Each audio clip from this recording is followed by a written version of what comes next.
That was wonderful. Looking out at all of these young faces, I think of 60 years ago when I was 15 and following behind my sister Dodie, joined the NAACP Youth Council. Months later, I joined the New Orleans chapter of the Congress of Racial Equality Corps. Under Corps, I participated in sit-ins and picketing at Woolworths and McCrory on Canal Street in New Orleans. From there, when the Freedom Rides came about, I wanted to go on the Freedom Ride, but Aretha Castle, who was the chairperson, said, "You're going to be a trainer." What did trainers do? New Orleans Corps trained 40% of the people who went to jail in Jackson, Mississippi. Corps, being a nonviolent direct action group, did not let people go in without training them in how to be nonviolent. My mom, when I joined Corps, said, "You should not join Corps." I said, "Why?" She said, "The first time somebody looked at you the wrong way, they got a fight on their hands." That was true then. But being a member of Corps, being trained in the direct nonviolent action techniques, I became nonviolent. I did not use it just as a tactic. I've used it all throughout my life. I'm going to tell you about some of the things that I did. After the passage of the ICC ruling outlawing segregation on interstate travel, I began testing. We tested throughout Louisiana, Mississippi, Alabama, and Texas. One of the places we tested was Poplarville, Mississippi. That was on November the 8th, 1961. Poplarville was not really on our itinerary to test because it was just like a little sweet shop with a bench on the outside for people to wait for the bus. But we decided to test anyway. When we did these tests, we had testers and we had an observer. The observer did just that, observe. The testers were the ones who went in and did things.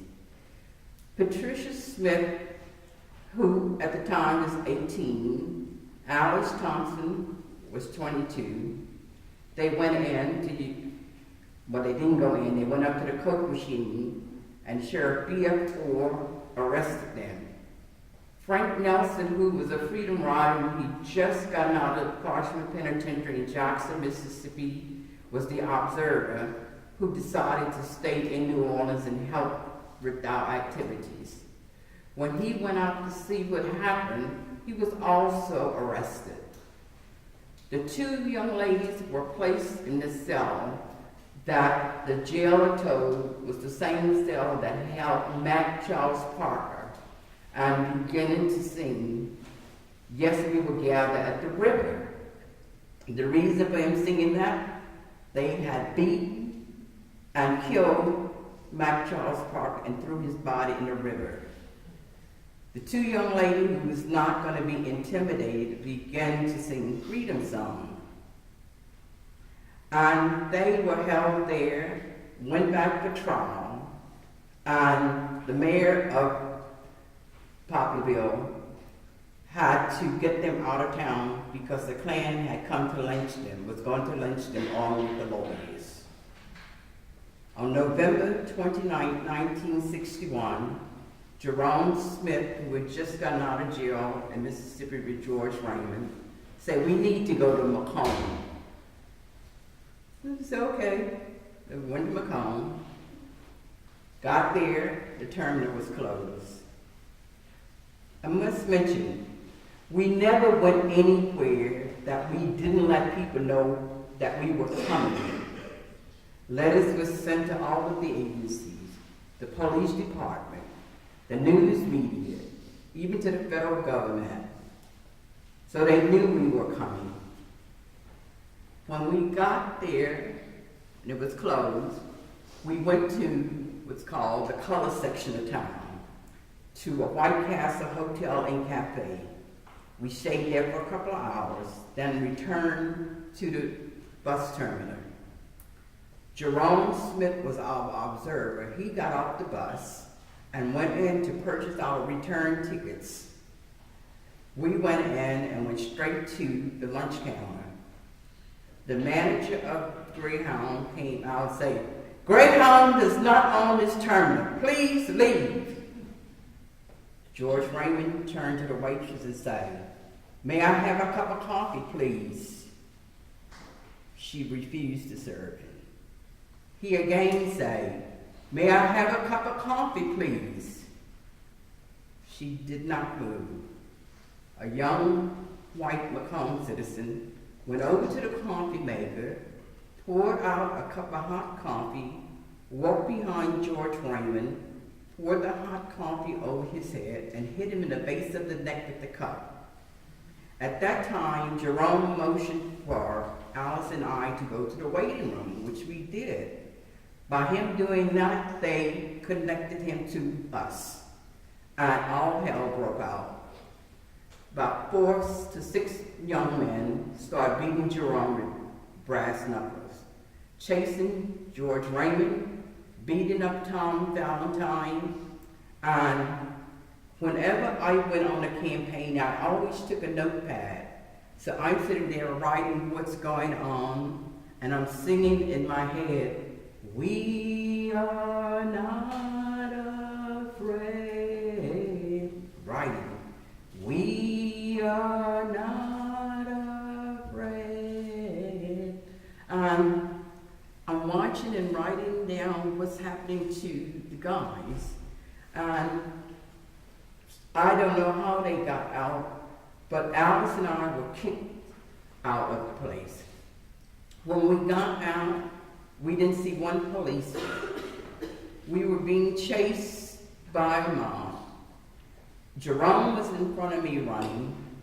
A truck passed by. It was driven by a black, so Jerome drove in the back of the truck. I didn't know what to do.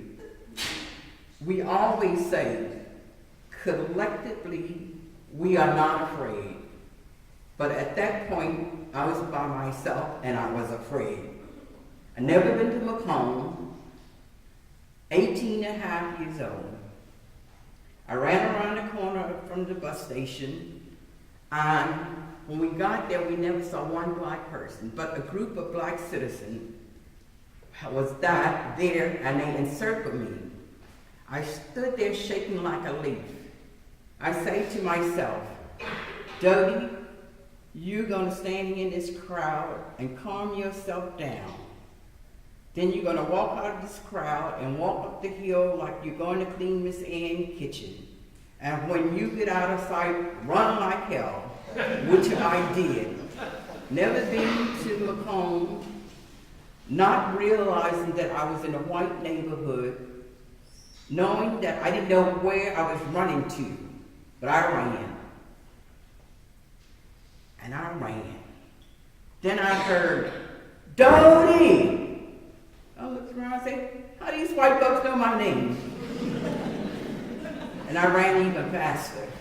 I heard, "Dodie!" again, and the adrenaline had kicked in, and I ran even faster. When we went on these campaigns, we dressed as though we were going to church, so I was wearing heels. I don't know if they touched the ground or not. But they tell me that I outran the truck by 20 blocks before the truck was able to overtake me. And when I saw that it was my group, I just stopped. I wanted to cry, but I didn't dare cry in front of my friends. They took us back to the White Castle Hotel and Cafe, where we were treated by a Dr. James Anderson. After the doctor had finished treating Jerome, Jerome turned to me and said, "Get Bobby Kennedy on the phone." And I looked at him because he was severely beaten. I didn't think he knew what he was talking about. And he said to me again, "Get Bobby Kennedy on the phone." Then he gave me a number. Well, I thought this would go to his office and a secretary or somebody would pick up.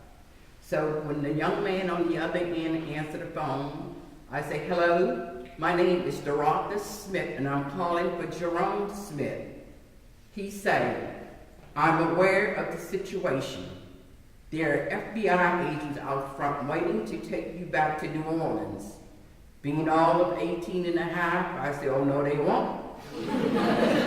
We're going back to New Orleans the way we came, by bus," and I handed the phone to Jerome.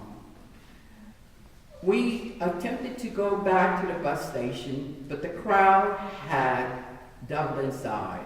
But there were policemen about this time. We decided we didn't want another beating, so we got in a taxi and went to the highway and we held the bus there, and that's how we got back to New Orleans. But speaking of the FBI, there were 10 FBI agents inside the terminal watching us being beaten, and they didn't do a thing. There are other things that we did, but this being Dr. King's birthday week, I would like to say to you, yes, celebrate Dr. King, but also celebrate those who came before him. His forerunner, Dr. Vernon John, people like A. Philip Randolph, who in 1943 came up with the idea of the March on Washington for Freedom and Jobs that didn't take place until 1963. James Farmer, who in 1942 organized, along with Van Ruskin, the Congress of Racial Equality. It was called the Congress for Racial Equality then, and they changed it to the Congress of Racial Equality. And there are other people I would like to speak about, like women, because women were the backbone of the civil rights movement. You hear about Rosa Parks, but Rosa Parks was not the first person to do a sit-in on a bus. Irene Morgan, back in the 40s, she was not a civil rights leader. She was a young mother who was returning from visiting, and she got on the bus. The bus was crowded, so she had to stand until somebody got off at the first stop. When somebody got off, she and another black lady took the seats. But when other people got on, the people were white, the driver got up and asked them to move, to give up the seat. The other lady did, but Irene didn't. They would call the police. The police said, "You have to move." And she said, "I paid my money just like everybody else." They grabbed her, and she said, "Don't touch me," and she meant it. He grabbed her again. She said, "I say, don't touch me," and she kicked him in the private part. She was arrested and charged with resisting arrest and assault. She agreed with the resisting arrest, but she did not agree with the assault because she said, "I told him not to touch me, and he did." That case went all the way to the Supreme Court. The NAACP had talked her into filing suit. And this was in 1946 or 45 or 46. And this was Morgan versus the Commonwealth of Virginia. She won the case, and in 1947, CORE decided to do its first ride called the Journey of Reconciliation that went through the South, but they did not go into the Deep South. In 1959, a lawyer by the name of Bruce Boykin decided to add on to the Morgan's case. The Martin case only concerned the vehicle itself, but Barton's suit took in the terminal, the restaurant, the restroom, rest stops, and so forth. And he won this case. So in 1961, Court decided to do another ride. Tom Gaither and Gordon Carey turned Freedom Ride. That ride took place May 4th, 1961. And there were other things, but let's not forget other people. And I was talking about women. Fannie Lou Hamer, Annie Devine, Aretha Castle. There's so many other, but I just want you to be aware. So when you begin to celebrate Dr. King's Day, I don't celebrate it as a day. January 15th is when I celebrate Dr. King's birthday, his real birthday. But on Martin Luther King Day, the federal holiday, I celebrate everybody because one person did not do all the work. It took many, many people. People who came before him, people who came along with him, and people who came after him. Looking out, I see all you young people. And I would like to say to you, it was the young people who started the revolution. Every time there's a revolution, there are young people involved. I recommend to you that when you see an injustice, that you do something about it. And I can go on and on and on and on, but I won't. Because I want you to think of what you can do.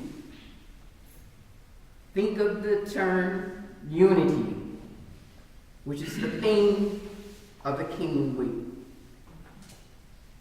So let's all join hands and say we're going to do something. Thank you.